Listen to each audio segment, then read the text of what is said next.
يا مساء الفل على بتوع الكوره وماتش الاهلي والرجاء اللي خلص بنتيجه 2-0 لصالح النادي الاهلي، وكل سنه وانتم طيبين. احلى عاديه يعيد بيها الاهلي علينا. وحابب ابدا بحسين الشحات اللي مزودها قوي وبيمسك الكوره في رجله ازيد من اللازم. يعني كذا كوره النهارده كانت تخلص اسهل بكتير من الحنكشه اللي بيقعد حسين يعملها. يعني عندك الكوره دي مثلا موقف 3 على 2 في ال 18، عنده انه يلعب لكهربا بوش رجله على القريبه او حتى بالشمال على البعيده لبيرسي تاو اللي لوحده تماما، بس حسين قرر ولا يلعب دي ولا دي. الكوره دي فيها 4 واقفين قدام حسين الشحات ومفتوح زاويه التمرير، وفي 3 من لعيبه الاهلي في وشه يقدر يلعبها بسهوله، وراجل طيب اهو مغطي الاوفسايد كمان. بس حسين هيسيب ال3 لعيبه اللي قدامه وقرر ان هو يشوط عشان هو طبعا نجم الفرقه وهو صاحب الكوره وهو اللي لازم يجيب الجون. برده كوره زي دي اتكلمت عليها قبل كده، وهي فتحه علي معلول اللي طول الماتش حسين مش عايز يطلع له الكوره، مش فاهم ليه بصراحه. حسيت ان هو مخاصمه، بس اللي ملاحظه ان علي معلول زهق خلاص وطق من هدومه. ومعلومه على الماشي كده، الكوره الوحيده اللي لعبها حسين بعد ما اتزنق لعلي معلول كانت اول عرضيه اساسا في الشوط الاول من الجبهه الشمال، جت جون بتاعت عبد المنعم. نفس الكلام، علي معلول جاي في وشه ويقدر يلعبها بمنتهى السهوله، يلعب السهله. لا، حسين بيفكر في اصعب حل عشان يختاره. وعايز انتقل لبيرسي تاو اللي النهارده ما كانش سيء وما كانش جامد، يعني ما ظهرش تاو اللي احنا كنا مستنيينه برضه. بس في لقطه ودايما تعليق على اجنحتنا ان هي دايما باصه في الارض، يعني اللقطه دي لو لعبها لحمدي فتحي اعتقد هيقطع بيها الشبكه، بس هو مش شايفه اساسا. وعايز اتكلم شويه عن المدرج واللي بيحصل فيه. في حاجه غلط في الجمهور، مش ده جمهور الاهلي ولا ده تشجيع جمهور الاهلي. ومش حابب ادخل في اي تفاصيل تانية بره الكوره، لكن لازم الدنيا تتظبط في اسرع وقت،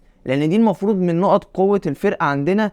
غير ان احنا لما صدقنا ان الجمهور يرجع، فما يكونش التشجيع او الناس اللي رايحه بالمنظر ده. احنا لسه هنروح المغرب وهنشوف التشجيع والجمهور عامل ازاي، انما الجمهور بتاع النهارده ده جمهور ايجيبت ملناش دعوه بيه. وعايز برضو اتكلم على اللقطه العجيبه بتاعت النهارده. الكوره جايه على الارض، المدافع نزل بيسجد تقريبا وما تفهمش، المهم ان هو وقفها بايده. فانا بصراحه مش عارف هو ما حسبهاش ليه وازاي، بس مش بحب اقف على حاجات التحكيم دي كتير، والحمد لله ان احنا كسبنا. وحابب برضو اتكلم على كولر اللي غير من فلسفته شويه. يعني النهارده ما شفناش الكوره الحلوه بتاعت كولر ولا الهجوم الكاسح والضغط العالي الكلام ده. تحس ان هو اتاثر شويه، او تقدر تقول اتعلم من ماتش سان داونز ان في ماتشات انت محتاج تكسب بالعقل. وندخل في تقييم اللعيبه، وحابب ابدا بالشناوي صاحب الفضل في فوز النهارده وليه تاثير مباشر في ان احنا نطلع بكلين شيت. لمحمود متولي اللي النهارده ما اعرفش كان شارب حاجه ولا كان ماله، كان بيطلع بساطه عامه الشوط الاول. لعبد المنعم العالمي اللي ما بيفرقش معاه ماتش مضغوط، ماتش بجمهور، ماتش في افريقيا، ماتش في غيره، اداؤه ثابت ما شاء الله عليه. لمحمد هاني اللي عاجبني قوي رجولته واداؤه في الملعب، دلوقتي اقدر اقول عليك لعيب كبير لما الاقي ماتش مضغوط وماتش قيمته كبيره وانت تأدي بالاداء ده على المستوى الهجومي والدفاعي، يبقى انت ابتديت تنضج، يبقى انت تستحق ان احنا نشيد بيك.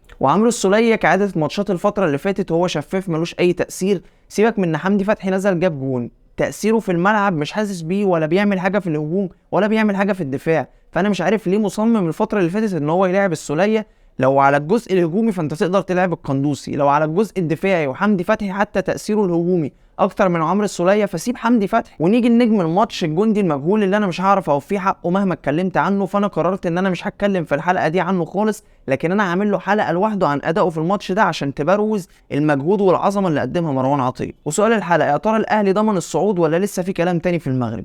لو عجبتكم الحلقه ما تنسوش تكتبوا لي في الكومنتات رايكم، واعملوا لي سبسكرايب ولايك وشير، واشوفكم الحلقه الجايه على خير.